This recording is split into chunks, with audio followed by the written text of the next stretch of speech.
Hi viewers, இது Banu organic garden Tamil channel. நான் உங்கள் பானு. இன்றைக்கி தோட்டத்தில் நான் பார்த்த வேலைகள்லாம் உங்களுக்கு காமிக்கிறேன். என்ன மாதிரி பராமரிப்பு தோட்டத்துக்கு பண்ணுறேன் அப்படிங்கிறத சொல்கிறேன். காய்கறி கம்போஸ்ட்லேருந்து நமக்கு செடிகளும் கிடைக்கும், அதையும் நான் உங்களுக்கு காமிக்கிறேன். நம்ம வீடியோவை ஸ்கிப் பண்ணாமல் பாருங்கள். இப்போ தான் என்னோடய சேனலை ஃபஸ்ட் டைம் பார்க்குறீங்க அப்படின்னா பானு ஆர்கானிக் கார்டன் தமிழ் சேனலில் லைக் பண்ணுங்கள், வீடியோவை ஷேர் பண்ணுங்கள், மறக்காமல் நம்ம சேனலுக்கு சப்ஸ்கிரைப் பண்ணிக்கோங்க. கொஞ்சம் உடம்பு சரியில்லைங்க, அதனால் ரெகுலராக என்னால் வீடியோ கொடுக்க முடியல. இந்த வீடியோ பாருங்கள், இதுக்கப்புறம் உங்களுக்கு தொடர்ந்து நான் வீடியோ கொடுக்கறதுக்கு முயற்சிக்கிறேன். இப்போ வெண்டைக்காய்களில் இன்றைக்கி மார்னிங் வெண்டைக்காய் கொஞ்சம் அறுவடை பண்ணிக்கிட்டேன். வெண்டைக்காய் தாங்க, உங்களுக்கே தெரியும். ஒரு 5 விதமான வெண்டை செடி வச்சுருக்கேன். பருமன் வெண்டை, பச்சை வெண்டை, சிவப்பு வெண்டை, யானைத்தந்தை வெண்டை அப்படின்னு. மலை வெண்டை மட்டும் இன்னும் காய்கள் வைக்கலைங்க, அது கொஞ்சம் லேட் ஆகும் போல் இருக்கு. பச்சை வெண்டையில் காய்கள் கிடச்சிக்கிட்டே இருக்குது. சிவப்பு வெண்டையிலையும் பூக்கள் தொடர்ந்து காய்கள் வச்சுக்கிட்டே இருக்குது. வெண்டை மட்டும் நம்ம வாரத்தில் 2 நாள் கேப்பில் 2 காய் 4 காய் பறிச்சுக்கிட்டே இருக்கணும். இல்லைனா வெண்டை கண்டிப்பாக முத்தி போயிடும். எப்போ நான் அறுவடை பண்ணாலும் ஏதாவது ஒரு காய் எனக்கு முத்தி போயிடுதுங்க. அதனால் சொல்கிறேன், வெண்டை செடி வச்சு வளர்க்குறவங்க கைகளால் தொட்டு பார்த்து பிஞ்சாக இருக்கும்போதே பறிச்சிடுங்க. இன்றைக்கி ஒரு சிவப்பு வெண்டை, 2 பச்சை வெண்டை, அப்புறம் பருமன் வெண்டையிலையும் ஒரு காய் இருக்குது. அது சின்னதாக இருந்தாலும் பரவாயில்லன்னு அதையும் பறிச்சுக்கிட்டேன். விட்டாக்க இந்த காய் முத்தி போயிடுதுங்க. அதனால் அதையும் ஒன்று இன்றைக்கி நான் அறுவடை பண்ணிக்கிட்டேன். காய்கறி கழிவு அப்படியே பச்சையாக கொடுக்கறதுனால செடிகளுக்கு ஏதாவது ஆகிடுமோ அப்படின்னு நினைக்கிறீங்க. நிறைய பேர் புழு வருது, பூச்சி வருதுன்னெலாம் சொல்கிறீங்களே. அந்த மாதிரி எந்த பாதிப்பும் உங்கள் செடிக்கு வராது. நான் சொல்கிற மாதிரி ஒவ்வொரு தொட்டிக்கும் ஒவ்வொரு பைக்கும் ஒரு கைப்பிடி பச்சையாக உங்கள் காய்கறி கழிவு, அன்றாடம் நமக்கு கிச்சனில் கிடைக்கக்கூடிய காய்கறியோட தோல், அது வெங்காயத்தோலாக இருக்கலாம், காஃபி பொடி, டீ பொடியாக இருக்கலாம், முட்டை ஓடாக இருக்கலாம், உங்களுக்கு கிச்சனில் கிடைக்கக்கூடிய ஆர்கானிக்கான மக்கக்கூடிய காய்கறி கழிவு, பழக்கழிவு எதாக இருந்தாலும் அப்படியே நீங்கள் கொண்டு சின்ன சின்ன தொட்டியாக இருந்தால் கம்மியாக கொடுங்க. உங்கள் கைகளால் சின்னதாக ஒரு கைப்பிடி வேஸ்ட்டு நீங்கள் மண்ணை தோண்டி போட்டு விடலாம். அதுவே நீங்கள் தண்ணி விட விட நாளடைவில் மக்கி இந்த செடிகளுக்கு கண்டிப்பாக உரமாக மாறும். இதனால் வேர்களுக்கோ செடிக்கோ எந்த விதமான பாதிப்பும் வராது. கிச்சன் கார்டன், ஹோம் கார்டன் அப்படின்னா என்ன அர்த்தம் அப்படின்னு பார்த்தீங்கன்னா, நமக்கு கிடைக்கிற காய்கறி கழிவை வச்சே நம்ம பண்ணக்கூடிய ஒரு கார்டன். ரொம்ப ரொம்ப எளிமையாக நிறைய உரங்கள் கடையில் காசு கொடுத்து வாங்காமல் சிம்பிளாக கூட நீங்கள் இந்த மாதிரி கார்டனிங் பண்ணலாம். நான் அப்படி தான் பண்ணிகிட்ருக்கேன். தொடர்ந்து 3 வருஷமாக கிச்சன் வேஸ்ட்டை மட்டுமே வச்சு ஒரு சிறப்பான ஈல்டு நான் எடுத்துக்கிட்டே இருக்கேன். நான் பண்ணுற சின்ன சின்ன அறுவடையாகட்டும், நிறைய காய்களாகட்டும், எல்லாத்தையும் அவங்களோட நான் ஷேர் பண்ணிக்கிட்டே இருக்கேன். இந்த அத்தி மரத்தில் பாருங்கள், நிறைய காய்கள் வச்சுருக்கு. இது எந்த மாதிரி தொட்டியில் வச்சுருக்கேன் அப்படிங்கிறதையும் நான் சொல்கிறேன். இந்த அத்தி செடிக்கு உங்களுக்கு மண் கலவையும் சொல்கிறேன். 18க்கு 18 18 × 18 இன்ச்சஸ் க்ரோ பேக்காக இருந்தாலும் சரி, பிளாஸ்டிக் கண்டெய்னராக இருந்தாலும் சரி, உங்களுக்கு 100 ரூபா 150 ரூபாய்க்கு கருப்பு கலரில் டப்பு கிடைக்கும் அப்படின்னா நீங்கள் அதை கூட வாங்கி துளைகள் போட்டு செடி வைக்கிறதுக்கு பயன்படுத்தலாம். இது மாடி தோட்டம் அப்படிங்கிறதுனால வெயிட் ஏற்றக்கூடாது அப்படிங்கிறதுக்காக மட்டும்தான் நான் சொல்கிற தேங்காய் நார் கழிவு கலக்க சொல்கிறேன். அப்போ தான் உங்களுக்கு மாடி தளம் பாழாகாமல் இருக்கும். அதுக்காக 40% கொக்கோபீட், 40% வேர்மி கம்போஸ்ட், மீதி 20% நீங்கள் மண் எடுத்துக்கலாம். பழைய தோட்டத்து மண் எடுத்துக்கலாம். நர்சரியில் கிடைக்கிற உரம் கலந்த மண்ணை கூட எடுத்துக்கலாம். இந்த செரி டொமேட்டோவில் இப்போ நிறைய பிஞ்சுகள் வச்சுருக்கு. ஆனால் எனக்கு இந்த குடம் தக்காளி, அந்த எல்லோ பியர் டொமேட்டோ சரியாக வரலங்க. ஒரே ஒரு காய் எல்லோ பியர் டொமேட்டோவில் வச்சுருக்கு. பார்க்கலாம் போக போக இதோட வளர்ச்சி எப்படி இருக்குது அப்படிங்கிறத தொடர்ந்து நான் அப்டேட் பண்ணிக்கிட்டே இருக்கேன். இப்போ எனக்கு காய்கறி கழிவுலேருந்து இந்த கார்ன் சாப்பிட்டு நம்ம போடுவோம் பார்த்திங்களா, ஸ்வீட் கார்னோட வேஸ்ட்டு, அதுலேருந்து எனக்கு மொத்தம் 3 கார்ன் செடி முளைச்சிருக்கு.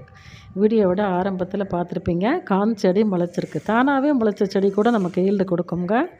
அதே மாதிரி சாப்பிட்டுட்டு இந்த மஷ்கு மெலன், இந்த கிருணி பழம்லாம் நம்ம வேஸ்ட்டு போடுறோம் பார்த்திங்களா, அதுலேருந்து கூட செடிகள் வருது. அந்த செடியிலேருந்தும் கூட காய்கள் வச்சுருக்கு. அதையும் இந்த வீடியோவில் உங்களுக்கு காமிக்கிறேன். அது கூட நம்ம நிறைய காய்கள் வச்சுது அப்படின்னா ஒரு பிஞ்சு மட்டும் நல்லா திரட்சியான பிஞ்சாக பார்த்து நீங்கள் வச்சுட்டு, இந்த வெம்பி போய் மஞ்சளாக ஆகக்கூடிய காயக்கூடிய பிஞ்சுகளை பார்த்து கைகளால் கிள்ளி விட்டுட்டிங்க அப்படின்னா அந்த ஒரு பிஞ்சு பெருசாகி நமக்கு கண்டிப்பாக பழம் கிடைக்கும். நான் அந்த மாதிரி தான் செஞ்சு ஈல்டு எடுத்திருக்கேன். போன தடவையே உங்களுக்கு காமிச்சிருக்கேன். 2 முலாம்பழம் நல்ல பெரிய பழமாக அறுவடை எடுத்து காமிச்சிருக்கேன். அதுவுமே நமக்கு கம்போஸ்ட்லேருந்து கிடச்ச செடி தான். நான் விதை போட்டு மெனக்கெட்டு பராமரிக்கவே இல்லை. காய்கறி கழிவை கொடுக்கும்போதே அதுலேருந்தே செடிகள் வரும். இப்போ பாருங்கள், இந்த பைப்பு பக்கம் ஒரு மஸ்க் மெலன் செடியில் 2 பிஞ்சுகள் இருக்குது. இதில் ஒரு பிஞ்சு எனக்கு கண்டிப்பாக பழமாக மாறும், பெரிய பழமாக மாறும். அதை நான் வெயிட் பண்ணி பார்த்துட்டு எந்த காய் திரட்சியாக பெரிய காயாக இருக்கோ அதை விட்டுட்டு இந்த குட்டியாக சூம்பி போன மாதிரி வெம்பி போன மாதிரி இருக்கிற காய்களை நம்ம கைகளால் கிள்ளி எடுத்துட்டோம் அப்படின்னா அது பெருசாகிடும். மிளகாய் செடியில் எக்கச்சக்கமாக பூக்கள் வச்சுருக்கு, நிறைய பிஞ்சுகளும் வச்சுருக்கு பாருங்கள். இந்த மாதிரி ஒரே ஒரு மிளகாய் செடி நீங்கள் வந்து நிறைய கிளைகள் வர வச்சிட்டிங்க அப்படின்னா உங்களுக்கு பிஞ்சுகள் நிறைய இறங்கும். மிளகாய் செடியும் நீங்கள் கொழுந்து பகுதியை கைகளால் கிள்ளி கிள்ளி நிறைய பிரான்ச்சஸ் வர வச்சிங்க அப்படின்னா பக்கவாட்டு கிளைகள் நிறைய வரும், காய்களும் நிறைய கிடைக்கும்.